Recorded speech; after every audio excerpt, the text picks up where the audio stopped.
Good afternoon. Welcome to our first class. And unfortunately, it's an asynchronous class, so it would be nice to actually have a synchronous class at one point to meet you actually in person. And I would very much like to organize that sometime soon. Not in the beginning of September. Maybe let's try in the end of September. Reason is just it's more interactive, and I would like to send out a doodle and have as many of you on for the same class. So, so we're looking right now at our first class. We will be starting off with a quick review of some simple terms that you're all familiar with from your initial courses and classes in biostatistics, and we're going to carry this further essentially into applied biostatistics now. And so I hope you all have seen the introductory video and you have studied the material that I've posted on the Blackboard. So essentially the class will be conducted online only. There will be no in-person meetings. There will be some synchronous sessions, but mainly it's an asynchronous class. So there will be lecture recording, like this one right now. And so the grading will follow basically your participation in our labs that will start today. And secondly, also on 2 exams and the research notes. So I want to quickly take a second to thank all of you who have taken advantage to introduce themselves on Blackboard. And I would like to please also encourage the other ones who haven't yet done so to introduce themselves on Blackboard. So I would also like to take the opportunity now to briefly go over the syllabus and to discuss parts that have been posted already. So the current version of the syllabus is to be found online on the Blackboard. And I just quickly want to walk through all aspects. So, so the material will be posted on Blackboard. I will post it every Monday. That gives you time for an entire week to review the material. That gives you time to complete the lab exercises as well as to prepare for the exams. So the lab exercises are due on the Sunday of the very same week. So I will post on Monday, and on Sunday the material and the exercises are going to be due.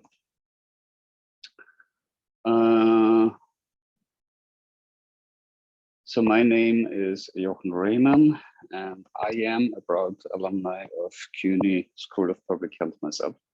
So I have, so I'm a physician scientist from Austria, and I have completed my master in 2018. And since before already, I already was focused on renal epidemiology in the scope of my work in my day job, so to say. And I'm just really a teacher out of passion, and I really enjoy to pass on knowledge to you students. And I am teaching at various universities in the city, and I'm just really enjoying statistics and to teach statistics. So we're looking at an online course. There are no real textbooks that are being required to be read, but I strongly suggest the textbook that is outlined here. So Fox, Applied Regression Analysis and Generalized Linear Models. This is a really good book. I highly recommend you get it. Then the Faraway book, this is posted on the Blackboard. All these suggestions are available on the Blackboard, and I really recommend you have a close look at it, including here there are resources that Marcel Ramos has amalgamated and put together on Trello. I highly recommend also this resource. Really thanks to Marcel for putting this together and kindly sharing it. So we will, during the course of the class, we will be discussing statistical methods and their applications. So we will make sure that we understand the characteristics and the application of regression models to cross-sectional data. We will build regression models, understand the value for prediction and for confounding. And we will do so in labs, assignments, research notes, and exams. We will describe the assumptions, the underlying assumptions of regression models, procedures of developing such models, and the strengths and limitation of statistical methods that are currently used in the context of regression analyses. So we will also use information technology. So as said, we will be using R. And we will be talking about R in the lab today. And we will, in addition to that, we will use R in the context of a compiler named RStudio, which makes it easier to use. Further, you will be asked to write short scientific reports, including statistical analysis with tables, figures, and the appropriate interpretation.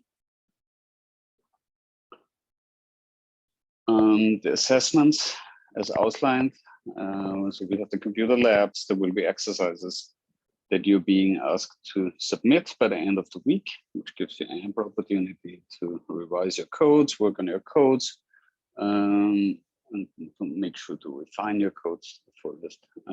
You will have 2 homeworks. So you will have technical and computational problems that are related to linear regression analysis, and then homework 2 then to logistic regression analysis. We will have 2 timed exams. The first one pertaining to linear regression, whereas the second one mainly will be focusing on logistic regression. The exam basically is started at a regular course time, which will be a Monday, but we may need to kind of look into this, and I'm actually inclined to make this an asynchronous exam so that you do not have to get on during a specific time. This may be kind of complicated for you to realize, but I will send out a doodle to that extent. The downside of doing an asynchronous exam is that I will not be able to answer any questions that you may have during the writing of the exam. But then on the other hand, there may be advantages to writing it asynchronously. So most likely it will be asynchronous. So the research notes essentially will be providing you with a subset of data. You will develop a hypothesis based on this data and the provided variables. You will analyze the data for research node 1 linear regression, for research node 2 logistic regression, and write that up in a research report. Class participation, well, this will be to some extent be based, so this is more of a soft pointing, soft point accumulative point scoring. Essentially, since it's not a live class, and this is a takeover from the previous original live recording syllabus, and so there will be no field participation, but I am expecting you to have vivid conversations on the discussion board. So I really would like to have conversations on the discussion board that essentially will inform the entire group as such on what roadblocks people have encountered, particularly our related questions. I'm expecting quite a few to come our way. So whenever we do live sessions, and there will be some live sessions, as I mentioned, I will record all these live sessions, and you need to be aware that you are basically consenting to be on that recording. So if you're not consenting, then you basically only have your voice recorded when you speak, and you can also only use the chat function. So please read this disclaimer to make sure that you are consenting when you get on. Then you essentially have here the evaluation criteria. So you basically will be created 20% for the lab exercises, 10% for the homeworks, 30% for the exams, and 40% for the research notes. These are somewhat the same as for other classes. Now we're quickly going here through the syllabus per se. So you have seen that basically we will first be talking about linear regression. We're going maximum likelihood estimations and the least squares fitting methods. We'll be talking about statistical inference. A review session for the exam. Then we go slowly into logistic regression. We're coming from there then into mediation analysis and missing data concepts. So these will be super interesting topics, and it will certainly be very relevant for the line of work you will see later on. So this was the discussion of the syllabus. Okay, so I encourage you to really review the syllabus in much detail. So now we're looking now at the actual files. So I encourage you to create on your desktop folders that are corresponding with the class you are attending. So BIOS620 is the class we are in together, and so we are now at week 1. And if you are downloading all these files,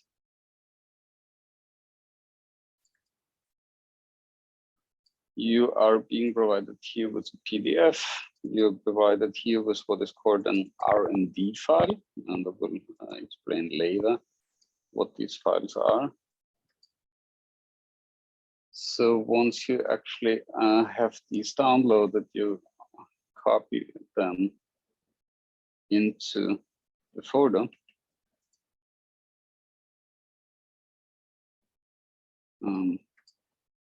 So it works.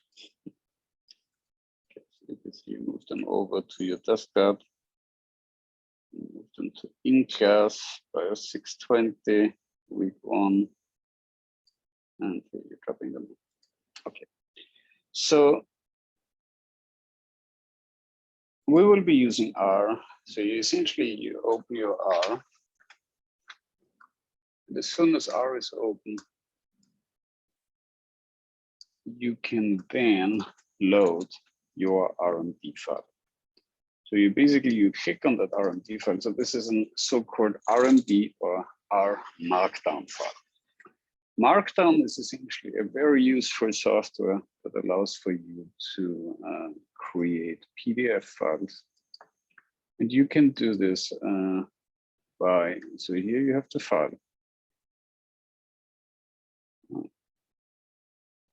That's still the wrong file.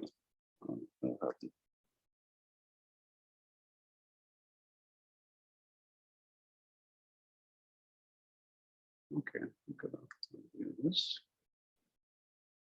That is interesting. Okay, I gotta make sure that there's the right file on that folder. Check this. Apologies for the hiccup.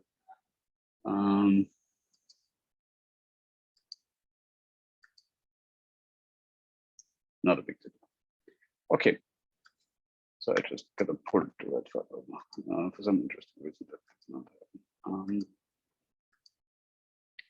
I'm still having a little bit of a hard time with Blackboard, to be honest. Okay, so let's open this again. This is not the current one. So basically, once you have this Markdown file, you do nothing else. So you need to have the birth weight file in the same folder. That's important because this will be important. So now if you knit to PDF, it will essentially create a PDF file that will contain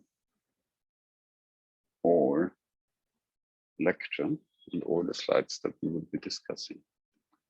So this should be really a standalone kind of file. It should create it all automatically. You may have to install LaTeX. There should be instructions on how to do that. if this installation does not work, either get in touch with me or just export it as an HTML. So that should always work, and that should not be a problem. And you can see, but it should not be a bigger problem to generate that. But I think it's important that you have the RMD files at your disposition, because by that you can access all the codes that are part of the PDF that is currently here generated, as you can see. And you can essentially run all this code automatically. So now this is the PDF file that was now generated. So if you go in the same folder, you see here the PDF file. Okay, so now we're opening the PDF. So this is now the PDF that we have generated. So now we can basically put this in full screen. And here we go. Okay, so we are currently having applied biostatistics 1, our first class. We will first be talking about introductions. So this introduction essentially we've just had walked through the syllabus. You've seen now what is being requested and asked from you for this course. We will now go into a quick course overview. Then we're going to review some fundamentals. Then we're going to get an overview of R, and in lab 1, we will be talking about basic R. There will be no submission required for this particular first time. So this is me. I will have virtual office hour. Just email me, shoot me an email if you wanna have a one-on-one. And I'm happy to kind of find suitable time on our schedules. So the course overview, we will be talking about linear and logistic regression. We will be using real-world public health problem data and approach this and analyze it using R. We will have lectures. These will be recorded or live. Mainly it's going to be recorded. We will have labs. We will have assignments, exams, research notes, and all the material will always be posted on Blackboard. So just as a recap, so whenever we look at the regression model, we essentially have to the left of the arrow, on the left-hand side, or LHS as it is abbreviated here, we do have the outcome. The outcome is essentially also labeled either the dependent variable or the response variable. Whereas the right-hand side, and this F here indicates it's a function of covariate 1, covariate 2, and as many covariates, and up until covariate P, where P actually stands for the maximum number of covariates included in the model. So as outlined here, the RHS, or right-hand side, is basically covariates that are being used to predict the outcome on the left-hand side. So these are also labeled as independent variables, predictors, or risk factors. What is important in the concept of statistical analysis, and this is really true for all aspects of statistics, we need to understand PICO. This is not just essential to regression, this is really essential to all scientific studies you could think of. So PICO stands for population, intervention, comparison, and outcomes. So essentially we have the population is important because the group of people to which the model results are generalizable is essential for you to draw inferences, to answer your research questions, and to essentially design the analysis to start with. So it's really design, generalizability, inference, and the extrapolation of your results to essentially to understand how in the future these outcomes may look like in the population. Then we have the I, the intervention. The intervention is embedded in the covariates usually. So when you think about this, essentially it's this intervention will usually be a binary present. So you have an intervention or no intervention. So usually when you think of, the easiest way to think of this is the setting of a randomized controlled trial. So essentially you have in a randomized controlled trial, you're comparing standard of care to any form of novel intervention that essentially allows you to find a treatment effect between control and intervention. So to include this as a binary variable will allow you to actually see the actual treatment effect caused by the intervention. And we will talk about this in more detail, what that essentially means, but you will see in a second what it means. The comparison between the controls and the various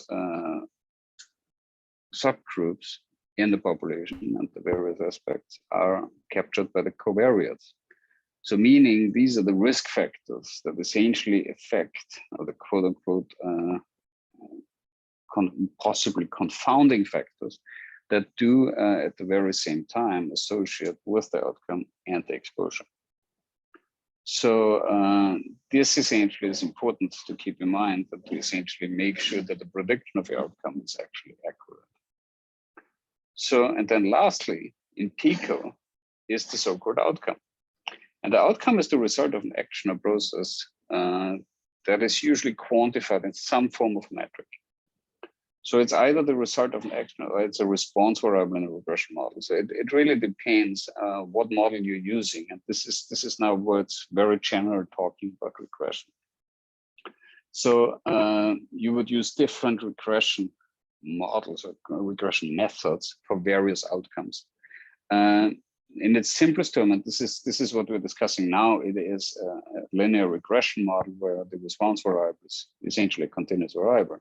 Then you have the same you would find as the result of an interventional treatment. So you would have, let's say, blood pressure change based on an intervention that contained, that included an antihypertensive drug. So then you would essentially, this would become your result or your response variable. It could also be a mortality rate following different methods of surgery or following the implementation of a new antihypertensive drug, or it could be something like the number of infected people due to a new virus. So there would be more rates and counts. So this you would think more along the lines of a so-called Poisson regression or negative binomial regression model. But this is what you will be discussing in BIOS2. So, but this is the direction things are moving in the context of regression analysis. So we will mainly focus in this class on continuous variables as the outcome, and then in the second part of the class into binary outcomes, where we will be employing logistic regression models. And this is already where we're diving right into that. So again, the mathematical terminology and the mathematical term I would present a regression model would be on the left-hand side, they have the outcome variable, and on the right-hand side, you have the covariates. So you, or the predictors or risk factors. So essentially you have it as a function of x1, x2, xp, and f is essentially a linear function. So this is also what clearly makes it a linear regression model. So the name already implies f is a linear function. So what changes now is that the outcome is different, and different regression models will be used with different outcomes. As I mentioned before, we have linear functions for continuous outcomes, and we have a linear regression model for continuous outcomes on the left-hand side. Then we have for binary outcomes on the left-hand side, we are using a logistic regression model where we're basically using a log linear function, and we'll talk about this once we get to logistic regression, but you basically, you log transform right-hand side to essentially be able to come to the odds of an event that is binary in nature. And we will discuss this extensively in logistic regression, and we'll make it clearer. But for now, let's focus on the linear regression model. What we will not be discussing is when the function is not linear. That means, and so again, logistic regression, we're transforming it, but in its nature, it's still a linear function. So we will be discussing in this class only linear regression, only linear functions. Okay, so we will not be discussing nonlinear regression models. We will not be discussing repeated measures, where we essentially would employ longitudinal data analysis. And we will not be discussing time to event analysis, like survival analysis. So we will learn the following topics. We will explore data visually. We will choose models for applications. We will conduct model diagnostics. We will look at results interpretations, at estimation methods, and other topics that will be fitting into the course context later on. We will be talking about missing data, for example. We will talk about several other aspects. We will essentially do all our analysis and publicly available data or simulated data to make sure that you are able to understand what is being taught and you understand how to employ the respective methods we'll be discussing. So we will be using R, and this is already how you have produced this PDF. And R is a great software. So I'm using R now since 12 years, and it's been great. It's a little bit of a learning curve. I'm not gonna sugarcoat it, but it will be worthwhile because you are with R, you will have a very powerful and potent tool in your hand, and it will be very, very useful for you. Focusing on Y as a continuous variable, we will now discuss linear regression as using the example of BMI of CUNY students. So now you have the entire population, quote-unquote population, and you know from your introductory courses the differences between the population and the sample. So let's assume we want to understand the BMI of all CUNY students, and we're drawing a sample of XYZ students. And let's say we have now 30 students, and we have these 30 students basically measured in terms of BMI. So we are creating a sample, and we're investigating the distribution of BMIs within that sample. So this is a random sample from our CUNY population. So we have YI builds now a distribution that is normally distributed, and this is what the N here indicates, around a mu and a variance of sigma squared. And this is from I to 1 to N. So YI to YN is now a random sample from the population. So the first step to describe the sample visually, we would need to compute descriptive statistics and build a histogram. And now let's recap. What are the characteristics of a normal distribution? And let's essentially think about this together. So we remember normal distribution to be bell-shaped, named after a mathematician in the 18th century, I think it was the 18th century, named Gauss. German mathematician named Gauss, German. And he described the so-called bell-shaped curve. So it's a bell-shaped curve. It's symmetric. It's unimodal, meaning it only has one mode. And particularly the symmetry is of greatest importance, because as soon as this symmetry is not being given and the data is skewed in either direction. So if you, for example, if you have outliers to the right, you're talking about the right skewed or positively skewed distribution. Whereas if you have it left skewed or negatively skewed, you essentially have a negatively skewed distribution. So the problem with these is that this will affect your mean quite strongly. The mean is very vulnerable to outliers, and as such, this definition of yi as a normal distribution with a variance around the mean mu, population mean mu, will not hold true. So this is why normal distribution is quite important. Okay, so again, characteristics of normal distribution is bell-shaped curve, symmetric, unimodal. So now, how would we draw inferences of this sample? So if we want to know whether this is now different from our given population mean, let's say we know that the population mean in CUNY students, let's be a little more generous, let's say it's like 26 kilograms per square meters, and we're comparing now our sample to it.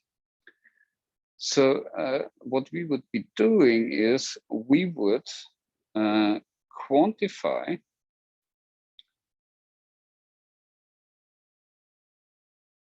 the y bar. Y bar is our mean. So essentially we are, and this is the formula for the mean. So basically we have 1 over n multiplied by the sum of all entries from y equals 1 to n. So this is the sum of all entries of yi. And 1 divided by n is basically nothing else but dividing a division of that sum by the n. So this is the average, basically, is the sum of all entries divided by the n. So this is leading us to our mu. And as you remember from your intro biostats, the standard error around mu y bar is essentially calculated as y bar minus 1.96, the standard error of the mean, as the lower limit, and the y bar plus 1.96 multiplied by the standard error as the upper limit of the 95% confidence interval. And let's recap this. So the standard error is an estimate of the variability based on the sample variability, right? In a t distribution. In a set distribution, we would have the standard deviation or the standard error given. So essentially it is when you are considering now a sample mean, and you consider a sample to be drawn from a population, you would essentially not look at the actual sample, but you would assume that each of the samples, each of those random samples that you can draw from your population will have a mean. And you are trying to quantify the distribution of these numerous infinite numbers of sample means by essentially equating the standard deviation of the population in a set test from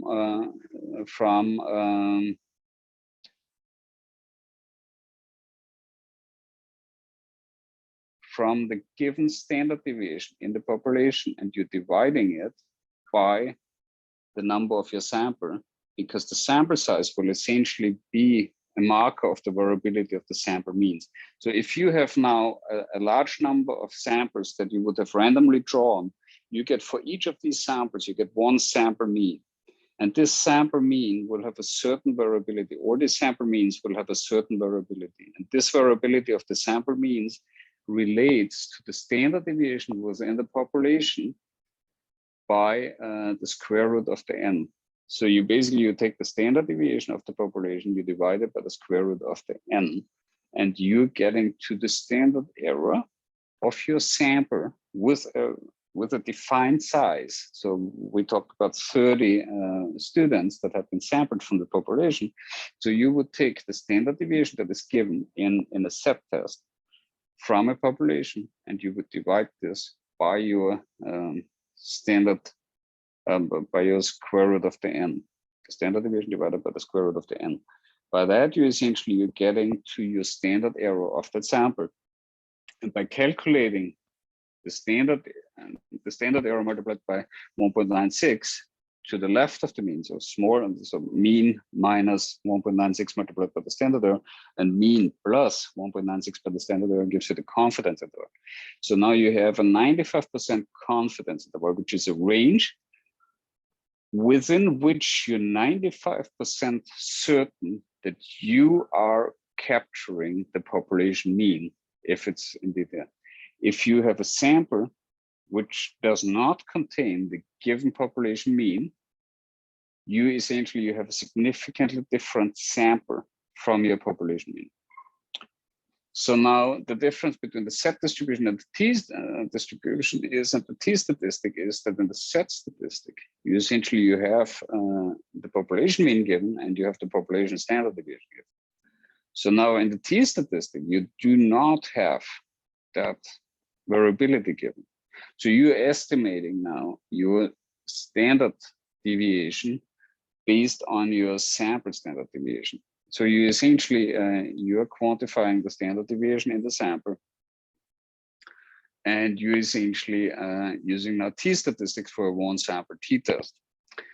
So again, for a one sample t-test, you are once again assuming that the yi is a function of a normal distribution, results in a normal distribution around a mean mu with a variance of sigma square. And this can be rewritten as yi equals mu plus a residual error EYI that essentially is normally distributed around a mean of 0 or around 0 and a variance. So your mu essentially is now replaced by the 0. So you have the mu plus this normally distributed error away from the mean. And this essentially leads you now to further aspects. So if you carry this further and you have a two sample t-test, so you have two groups. You have a male and a female group. What male and female does to some extent now translate into a covariate or risk factor. Again, with BMI as the outcome. Of note, we know that women have higher BMIs, for example. So we know that there's a difference between those two groups. So we are interested into those two groups. So now we're using X, our gender, as an indicator, which is taking now 0 for one group and takes 1 for another group. So what does this mean? So we are still looking at yi, where x equals 0. So this is our the male population, a male part of the sample, that essentially is again normally distributed around the mean of mu with a variance squared, with a variance of a sigma squared. And now we're extending this model by adding a 0 and 1 term, by saying that those where x equals 1, where this risk factor is 1. So this becomes now a dichotomous binary risk factor. So once this binary risk factor is given, we're extending our mean, which was mu for the male population, by a factor, by adding a beta. And this is now basically a sample difference. So we have the male sample and we have the female sample. So this is a subsample of our sample that we've drawn, and where we have estimated the variability based on the variability in the sample for the t statistics, as opposed to the z statistic where we have it given from the population.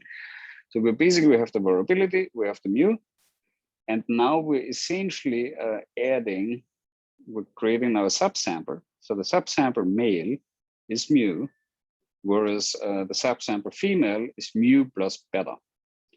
So now how does that help us? Because the difference now in a two-sample t-test where we're comparing two groups, which in that context now is males versus females, we have now the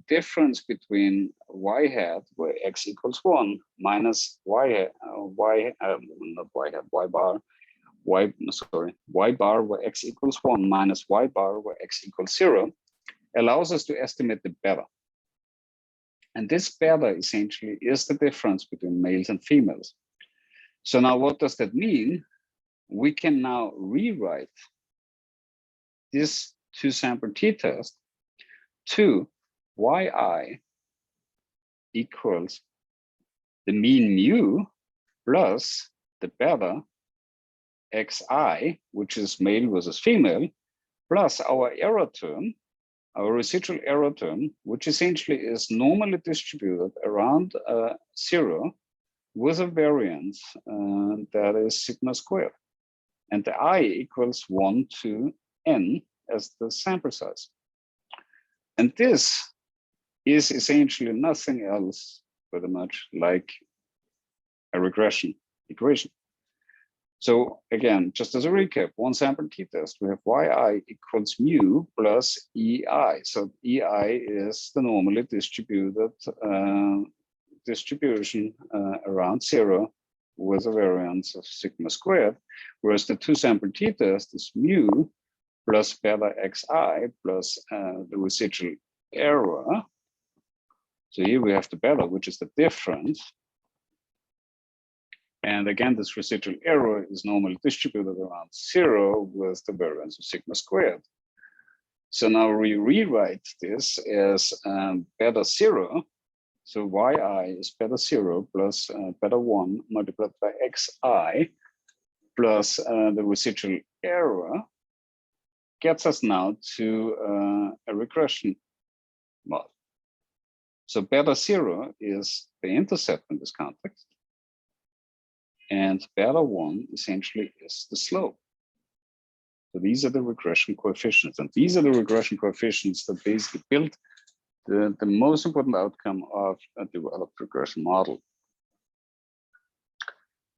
So of note, the x can here, it can hypothetically be a continuous variable. But of note, and this is important, in contrast to the y, in contrast to the outcome on the left-hand side, it is not a random variable. So we do not require a distribution assumption. So this does not need to be normally distributed. The residual error needs to be, but the residual error is determined by the difference from this yi, from this random variable, minus the covariates and the intercept. So essentially, only the outcome variable needs to be normally distributed and the residual error consequently. So these covariates do not need to be normally distributed. And this is important to keep in mind. So now we essentially be looking at the birth weight data. And you have the birth weight data basically so you have the data set in your R. I'm trying to make this slightly bigger. So you can just go into, and this is the charm of looking at the looking at the actual markdown. So we have here the birth weight data. So if we're just reading the BWT file in, we essentially get 4,390 out of 5 variables. So the charm with Markdown is, Markdown essentially has here this kind of very characteristic way of being expressed. And you got to be careful because all of this will become text. And you need this kind of LaTeX-like additions to essentially make this actual text. You know, we're not going to go into much detail on that, but this will be something useful. This will be useful for you to kind of obtain as knowledge. But I'm not going to go too deep into this. We will talk about basic R today mainly. We will not go too deep into these specifics. But again, so now you hopefully, yeah, data camp. Yeah, so I meant to actually get you a data camp classroom, and I hope this will be happening very soon.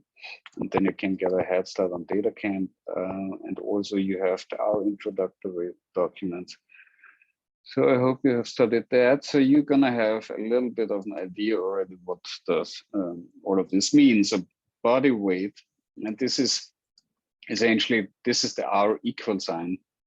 Read.csv basically is a function that allows for you to open CSV files, and name BW is essentially just for you to rename the variable names. And if we're doing head BWT10, that means that we are only opening the first 10 entries. So what are we looking at here? So we essentially we're looking here at longitudinal data. So we have here mother ID. We have here mother 80 and mother 84. We have here a mother 80 had 5 children at different weights, and she had them at different ages. And this is the child ID. So we're having longitudinal data. Each mother has multiple births. So now we talked about in the beginning, as I so there will be no longitudinal data analysis, and I'll stick with that because what we're doing is now we are creating a subset, which is birth weight first. Birth weight first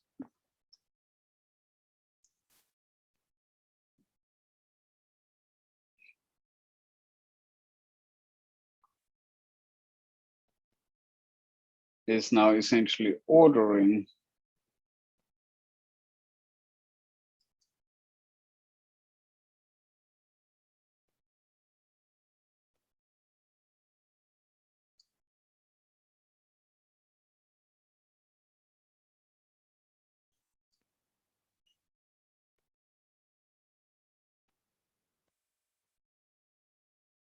so now we're grouping. And so if else is a very powerful function, essentially allowing for age to be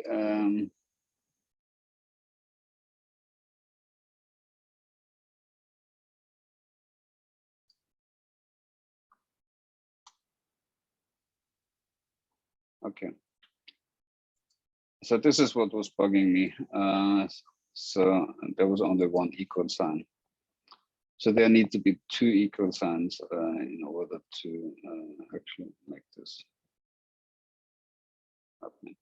Okay, so what we're doing, so you don't have to deal with that, but the point is order. So 2 equal signs means that it needs to fulfill a certain certain criterion, and this criterion is that order, which is here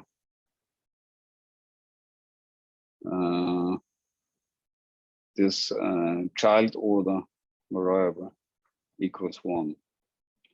So now we're going group if else where the age is greater than the median, and this means that a certain criterion needs to be fulfilled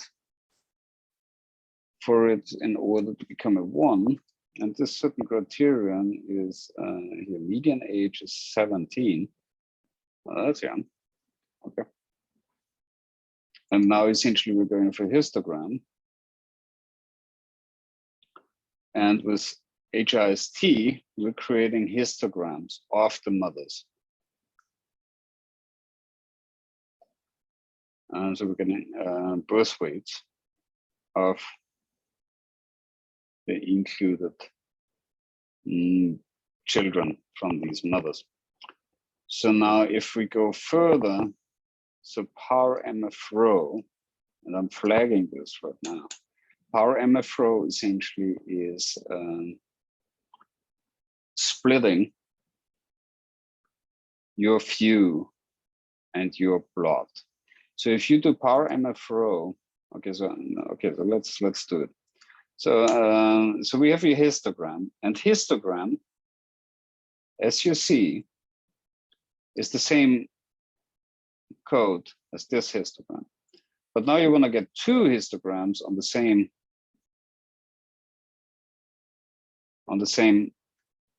side, right? So you want to show both histograms on one page.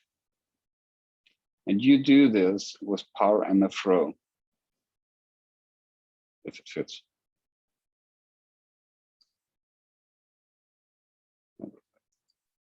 Okay, doesn't matter. So you would, so if you, for example, if you want to bring this now into, let's say a PowerPoint, you would do it in the following way. So you basically, you go on image, you go on copy image, and this is basically, it uses a PDF programming function. This is basically, you can export this as whatever you want to export it as. R is actually very good, has a very good graphics engine, can basically export everything in no, not the word. Okay.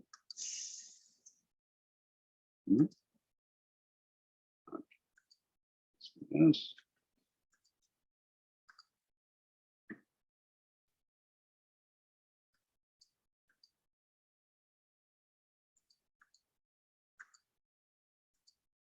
Okay, doesn't like me today.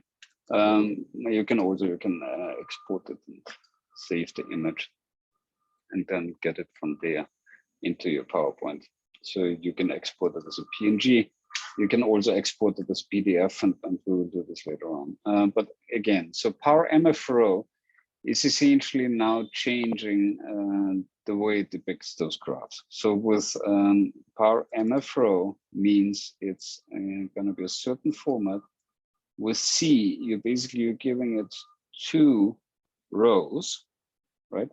So you also know from the introductory material that C stands for concatenate. So it concatenates whatever follows to C. Then you have with 2, before the comma, it gives you 2 rows, and the one after the comma basically gives you 1 column. So you're getting now these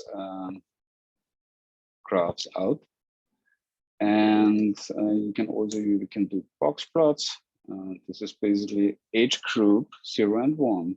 Remember, with if else we have built our age groups, and now we have the age groups and the birth weights. And now we can, in the next step, this is now what is being done next. We are now additionally comparing in a t-test. So the t-test is basically always done. So this we have done already.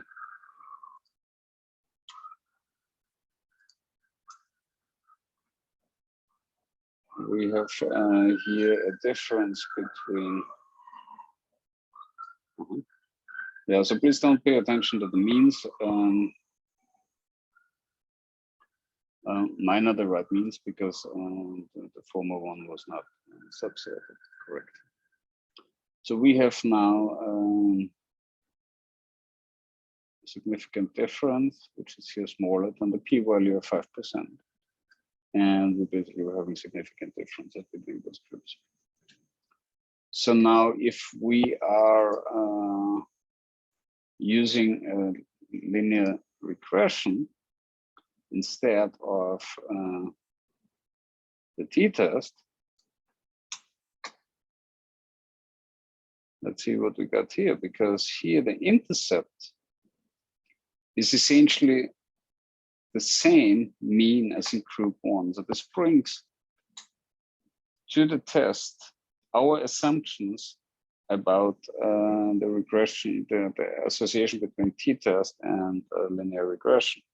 So if we're now testing this further, so we're saying now, okay, so we want to have 3019 plus 186,071. This is 3205.837. So this is the mean in group 1. So this brings our rearranged equations to the test and confirms that t-test and linear regression can here be used interchangeably. Okay. So this was now the practical example. So this was fairly straightforward, right? So now we're getting to the introductory part. So this is this recap about linear regression that was to be done, and this is really straightforward. So we have to talk now about introduction of R.